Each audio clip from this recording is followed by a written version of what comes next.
사실 요즘에 인스타그램 이런 거 보잖아요. 스토리 위주잖아요. 거의 모든 사람이 시인이에요. 인스타 스토리 글 남기는 진짜 거의 다 시인이에요. 그리고 이분들이 학습이 돼가지고 옛날에 중2병이라 그러죠. 싸이월드 막 뭐 오늘도 뭐 눈물을 흘린다 이런 식으로 아무도 안 쓰잖아요. 너무 글을 다들 너무 잘 쓰세요. 깜짝깜짝 놀래요. 그러면 이럴 때는 내가 나를 믿고 스스로를 브런치도 한번 해보시고, 사실 작가를 뽑는 게 한 4가지 방법이 있어요. 책을 낼 수 있는 그중 하나 브런치 글 쓰는 거예요. 또는 트위터 짧게라도 글을 좀 써보시면 너무 도움이 되고, 나도 우연한 게 작가가 되고 그런다니까요. 뭔가 다른 사람과 나의 격차가 점점 좁혀지고 있는데 그걸 나만 모르고 있는 경우 되게 많아요. 그거를 조금 인지를 해주시면 좋겠어요. 아예 별거 아니야 라는 생각. 사실 우리가 뭔가를 할 때 목적과 수단을 좀 구별을 잘 해주셔야 됩니다. 책 읽기, 공부 이거 왜 하시는 거예요? 거꾸로 질문을 조금 드려보고 싶습니다. 각자 뭔가가 있으실 거예요. 근데 아주 가끔 그냥 진짜 책 읽기? 읽으면 좋으니까 이런 분들은 사실 책을 잘 읽을 수가 없어요. 목적과 수단의 관계가 불명확하다는 거죠. 미라클 모닝 이런 것도 제가 자주 듣는 예시인데 왜 하시는 걸까요? 뭔가 조금 더 빨리 일어나서 하고 싶은 일이 더 많다. 시간을 확보하겠다는 목표가 있어야 되거든요. 여러분들 책 읽기라든지 공부도 마찬가지입니다. 목표가 명확해야 돼요. 사용할 수 있어야 된다는 목표가 있어야 되고, 읽을 때 그래서 인풋과 아웃풋이라 그래요. 지식을 넣는 것과 뺏은 아웃풋. 암기법적으로는 기억하는 것과 이거를 재현해내는 건 다르거든요. 근데 항상 기억의 사용, 재현 이거를 염두에 두셔야 된다는 거예요. 그래서 책을 읽으실 때마다 내가 구체적인 상상을 좀 해주시면 좋겠어요. 미래에서 현재로 돌아와서 보시면 좋겠습니다. 여러분들이 만약에 이번 주말에 독서 클럽에 어떤 모임이 있다고 해볼게요. 내가 여기서 읽고 발표를 해야 된다 그러면은, 그럼 대부분 이렇게 생각하시죠. 내가 책을 막 이걸 외워야 되나, 내용을 요약해봐야 되나, 이걸 어떤 식으로 해야 설명을 잘할 수 있지. 이건 잘못된 거예요. 너무 추상적이. 그게 아니라 이 사람들 한 명 한 명 떠올려 보세요. 예를 들어 5명 있다고 칠게요. A라는 조금 이렇게 뭐라 해야 될까, 좀 콕콕 찌르는 스타일이고, B라는 사람은 그냥 잘 넘어가고, C라는 사람 만나러 나오는 것 같고, D라는 사람은 내가 뭔가를 설명했을 때 자꾸 물어보는 사람이다. 이런 사람이면은 구체적인 사람을 떠올리면서 책을 읽으면서 질문을 해보는 거예요. 얘는 뭐라고 하지 않을까? 얘는 뭐라고 하지 않을까? 사실은 나의 만족보다는 내가 진짜 1차적인 목표는 이번 주에 가서 발표 잘하고 발제 잘하는 거잖아요. 그러면은 그 해당 상황에서 나에게 일어날 것들, 거기에 대한 답을 찾는 걸로 거꾸로 와줘야 돼요. 근데 여러분은 자꾸 인풋 중심이에요. 입력 중심, 기억 중심이라는 거예요. 뭔가 이걸 잘하면 나중에 재현도 잘 되고 출력도 잘 되고 아웃풋도 잘 되겠지 하시면 절대 그렇지 않습니다. 항상 입력과 동시에 아웃풋을 생각을 해줘야 된다. 입력이란 재현, 출력을 위한 도구다라는 사고를 가지고 아주 구체적인 질문에 대한 답을 찾고 그거를 그 즉시 정리한다는 생각을 해주세요. 오늘 읽고 체화가 돼서 내가 나중에 뭐가 되겠지 절대 안 돼요. 이미 안 되는 거 많이 경험해 보셨잖아요. 뭔가 내가 계획을 다짐을 했을 때 그걸 실행을 옮기는 사람은 단 8%에 불과하다고 합니다. UCLA 대학 이 연구 결과인데, 우리가 92%의 사람으로 사는 이유가 바로 여기 있습니다. 여러 가지 3가지 정도의 이유가 있는데 그 중에 하나가 바로 이런 거예요. 이 지식의 사용 목적을 모른 채로 지식을 자꾸 흡수를 하고 있다는 거죠. 쌓아놓기만 한다는 거죠, 창고 속에. 여러분들이 이거를 아시고 나면, 그러니까 목적이 뚜렷하고 아웃풋 중심적인, 그 다음에 뭐라고 말할까요? 생산 중심적인 어떤 초점을 좀 갖기 시작한다면 뭐를 내가 머릿속에 집어넣어야 될지 보이기 시작하실 거예요. 그리고 조금 더 지나면 뭔지 아세요? 굉장히 재밌는 게, 어떤 사람이 내 머리에다 마이너리티 리포트라는 영화 보셨는지 모르겠지만은 뭐 칩을 막 설치해서 머리에 뭐가 들었는지 안 봐요. 모든 사람이 나를 평가하는 건 말이나 글로써 나를 평가합니다. 얼마만큼 말할 수 있냐, 얼마만큼 글로 쓸 수 있느냐로 평가하기 때문에, 근데 정말 조금 교활한 생각일 수 있지만 말할 수 있는 만큼 읽어야 되고, 그다음 쓸 수 있는 만큼만 읽으셔야 돼요. 그것보다 살짝 많이 읽으면 조금 더 좋겠죠. 근데 여러분들은 쓸 수도 없고 말할 수도 없고 생각해 본 적도 없이 이걸 자꾸 지식을 쌓으시니까 이거를 쌓는 것도 막 창고도 부족하고 변환할 때도 너무 힘들고 그렇게 된다는 거죠. 그래서 이걸 자꾸, 그래서 아주 구체적으로 자꾸 나에게 질문해보는 습관을 들여주시면 좋겠다. 저는 진짜 항상 공부할 때 어떻게 하냐면은, 공부할 때 막 웃어요. 저는 출제위원들이 이 부분 문제를 아주 구체적으로 막 서해에 있는 어디 뭐 으슥한 어떤 저기 호텔에서 한 층을 다 빌려가지고 오늘 컴퓨터로 내고 있겠지. 저녁에 맥주 한잔 먹으면서 얘 이 문제 너무 어렵지 않냐? 이 파트 이렇게 내지 않냐? 전 그 정도 상상하면서 자꾸 책을 읽는다고요. 그러니까 막 이걸 이렇게 바꾸면은 내가 이 부분 읽어야 되지 않을까? 이런 상상을 하는데, 그냥 계속 외우시는 분들은 시험에 안 나오는 것도 자꾸 중얼저 외우고 또 외우고 반복해서 외우고, 이번 시험에 안 나왔어. 강사 선생님이 잘못 가르쳐줬는데 강사를 바꿔요. 이건 잘못된 거죠. 그죠? 그다음에 자기 개발 하시는 분들도 이거 쓸지 안 쓸지 모르는데 일단 기분 좋으니까 자꾸 하시지만 자꾸 이걸 쓸 수 있는 사람들 간의 접촉 면에서 어떤 지식이 활용될 건지 고민을 좀 해봐 주시면 좋겠습니다.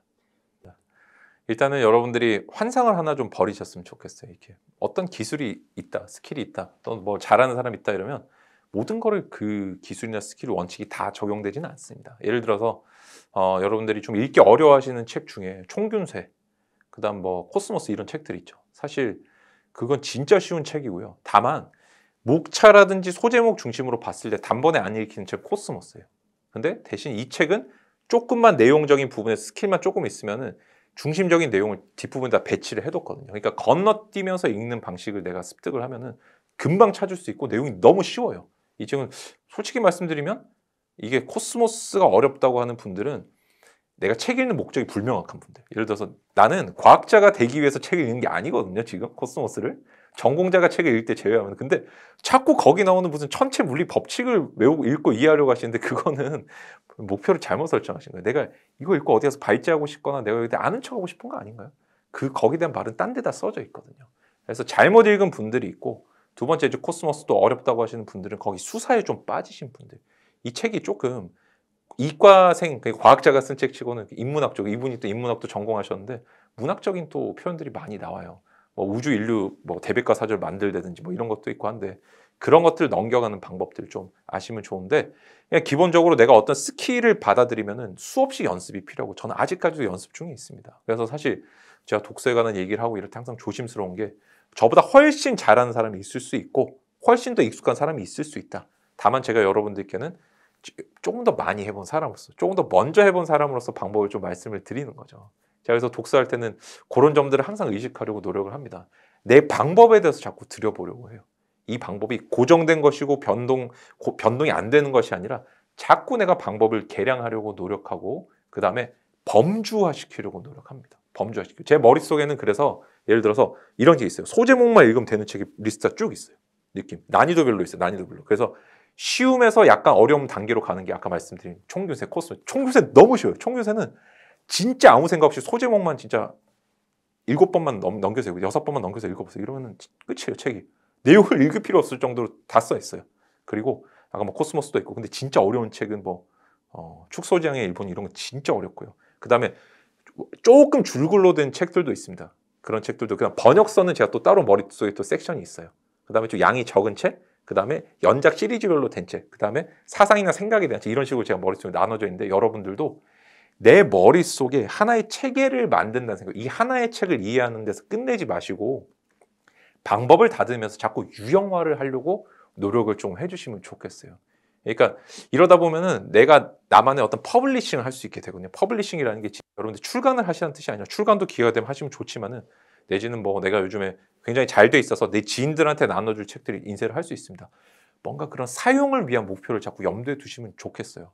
그걸 위한 지식 총체를 만든다는 생각으로 조금 넓게 나도 할 수 있다는 마인드를 가지고 좀 임해주시면 저는 사실 그렇게 살다 보니까 이것들이 누적돼가지고 지금 또 영광스럽게 스터디오에 나와서 이게 영상도 찍고 책도 내고 하는데 저는 항상 이거를 감사하다 생각해요. 우연이라고 생각하고 여러분들보다 조금 빨랐거나 경험이 진짜 조금 더 많을 뿐이고 다르게 뒤집어서 말하면 여러분도 하실 수 있다. 대신에 이런 거를 바라보는 시각이 되게 중요한 것 같다라는 말씀을 저는 꼭 좀 드리고 싶어요. 왜냐면 구체적인 스킬 아까 제가 말씀을 좀 많이 드렸기 때문에 사실 요즘에 인스타그램 이런 거 보잖아요. 스토리 위주잖아요. 거의 모든 사람이 시인이에요. 인스타 스토리 글 남기는 진짜 거의 다 시인이에요. 그리고 이분들이 학습이 돼가지고 옛날에 중2병이라 그러죠. 싸이월 때 막 뭐 오늘도 뭐 눈물을 흘린다 이런 식으로 아무도 안 쓰잖아요.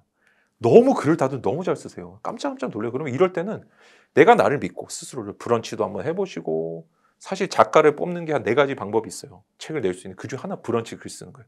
또는 트위터. 짧게라도 글을 좀 써보시면 너무 도움이 되고 나도 우연한 게 작가가 되고 그런다니까요. 저는 그래서 뭔가 다른 사람과 나의 격차가 점점 좁혀지고 있는데 그걸 나만 모르고 있는 경우 되게 많아요. 그거를 조금 인지를 해주시면 좋겠어요. 아예 별거 아니야 라는 생각들. 그거 어떻게 하느냐. 책을 읽을 때도 저자한테 꼭 호칭을 붙여가지고 조금 존중을 담아서 좀 깔아야 돼요. 뭐냐면 예를 들어 제 책을 읽는다 그러면은 이윤규 변호사 쓴 책이니까 뭐가 있겠죠? 없어요. 없고 조금 다른 게 있는 거예요. 이 다름을 발견하기 위해서 내가 책을 읽는다. 이 생각을 좀 바꿔주시면 좋겠어요. 그래서 호칭을 붙여가지고 윤규야 여기서 무슨 말 하고 싶어 도대체 뭐 이런 식으로 자꾸 그래서 거기서 진짜로 핵심적인 거 남기는 습관들 이렇게 자꾸 책을 읽다 보면은 다른 사람과 나는 사실 별 차이는 안 나는데 굉장히 두꺼운 종이 한 장 차가 난다. 이걸 아시게 될 거예요. 별로 차이 안 나는 거죠. 종이 한 장처럼. 근데 그 두꺼운 종이를 만들기 이 사람이 노력했다는 건 존중해줘야겠죠. 이게 내가 발전할 수 있는 건데 그 사람과 나 사이에 뭐 성 같은 차이가 있다 이러면 발전이 안 돼요. 다른 영역에 내가 살고 있는 거잖아요. 사실 근데 모두 똑같은 영역에 살고 있거든요. 이거를 또 인지할 수 있는 좋은 방법이 독서예요. 그래서 이걸 독서는 대화. 그 사람과의 대화예요. 이 사람이 모든 게 써 있어요, 이 책에. 그래서 자꾸 그거를 하고 남과 나의 격차를 내가 메타인지 똑같아요. 자꾸 인지하는 방향으로 나가면 좋겠어요. 문해력에 대해서 좀 다시 한번 이해를 해보면 좋겠다. 우리가 어떤 말을 쓸 때 예를 들어서 우리가 뭐 형법이라는 말을 쓰는데 형법은 뭐의 줄임말이냐면은 범죄와 형벌법이라는 뜻이에요. 범죄와 형벌. 범죄라는 원인이 있으면 형벌이라는 결과가 있다 이런 뜻이거든요. 우리는 벌을 중심으로 합니다. 퍼니시먼트를 중심으로 돼 있어요. 근데 미국은 뭐라고 돼 있는 줄 아세요? 크리미널 로우라고 그래요. 범죄법이라고 규정을 합니다. 그래서 우리가 어떤 사물의 현상을 볼 때 너무 길면은 그 중에 한 특징만 잡아서 딱 빼서 단어를 만들어요. 문해력이라는 거는 문장 이해력이 아니에요. 문장 이해 및 사용력을 줄여서 하는 말입니다. 이해만 하는 게 아니라 사용함으로써 완성이 된다는 개념을 꼭 좀 가져주시면 좋겠고, 내가 뭔가를 읽고 잘 이해하고 싶다면 문맥도 파악했고 이미지도 잘 바꾸고 했는데 뭔가 세부적인 문장이 잘 이해가 안 됩니다, 변호사님이라는 생각이 드신다면 우리가 얼마만큼 좀 한자 공부를 좀 해주시면 좋겠다. 이걸 쓰고 외우라는 뜻이 아니라 찾아봐 주시면 좋겠어요. 예를 들어서 우리가 뭐 어떤 좀 예를 들면 좋을까요? 소주 한번 해볼까요? 소주가 혹시 무슨 뜻인지 알고 계시나요? 소주. 그 소자가 연소할 때 소자예요. 소신공량할 때 소자입니다. 뭔가를 태우다라는 거예요. 소주? 주는 당연히 술이겠죠. 뭐를 태웠을까 생각해보면 청주를 불로 끓인 게 소주거든요. 증류시킨 거. 그래서 청주를 증류한 게 소주구나. 이런 식의 그러니까 우리 말에 대부분 70%에 80%가 한자예요. 이 한자를 쓰면서 공부하고 한자고 우편 찾고 이러라는 뜻이 아니고 비슷한 말들의 결합이라고 좀 생각을 해주시면 좋겠다는 거예요. 소주는 뭐죠? 연소, 그 다음에 술 이런 느낌. 뭔가 태운 술이구나, 뭔가 끓인 술이구나 이런 느낌을 가져주시면 이 언어의 감각들이 나한테 들어오는 게 완전 달라요. 이런 습관을 좀 들여주셔야 되고 이거를 좀 잘 확인할 수 있는, 아까 문해력은 사용력이라고 그랬죠. 이게 합쳐져 있다 그랬죠. 이해가 잘 되는지 테스트한 좋은 방법은 셀프 렉처입니다. 러닝 피라미드라는 개념이 있어요. 뭔가를 공부할 때 듣기만 하는 거는 뇌에 잔존하는 확률 5%예요. 5%. 이해가 문해가 되는 확률이. 근데 남한테 가르치는 90%가 남아요. 10% 빼고 다 남는다는 거죠. 근데 내가 맨날 그렇다고 누구 붙잡고 가르칠 수 없잖아요. 강사가 될 수 없으니까 나한테 가르쳐 보는 거예요. 나한테. 야, 이윤규 학생, 이거는 이런 뜻이에요. 이런 식으로 해보는 거죠. 셀프 렉처라 그러고, 이때 어느 정도 수준까지 가야 되느냐? 내가 외운 걸 읽는 수준이 아니라 자기 언어와 나의 기존의 장기식으로 분해했다가 재조립할 수 있어야 되는데 말이 너무 어렵죠. 우리 할머니도 이해할 수 있을 정도로 쉽게 설명해 보는 게 너무 중요합니다. 문해력이라고 해서 마찬가지. 할머니, 제가 해볼게요. 문해력이라는 거 할 때 문해라는 거 있지. 문장 알아, 할머니? 문장 알지. 문장 이해 있지. 이해력. 문장 이해, 기타 력은 힘이잖아. 그래서 문장 이해, 기타 힘이야. 왜 기타 힘이야? 그러니까 기타라는 거는 요 안에 뭐가 생략돼 있다는 뜻인데 여기는 사용이란 말도 들어있어. 왜 그래? 많은 사람들이 일반적으로 이렇게 쓰기로 약속이 돼 있대. 잘하는 분들이. 그래서 우리는 그걸 좀 따라가야 돼. 그래? 할머니 좀 어려운데? 그래도 약속은 지켜야 되겠다. 이러면서 이제 문장 이해, 기타 뭐 플러스 알파 힘 이런 식으로 이제 설명할 수 있다는 거죠. 근데 모르는 분들은 문해력이랑 그다음에 문장을 올바르게 읽고 이해하고 사용하는 단한 능력으로서 뭐를 이렇게 하는데 그건 외우는 거예요.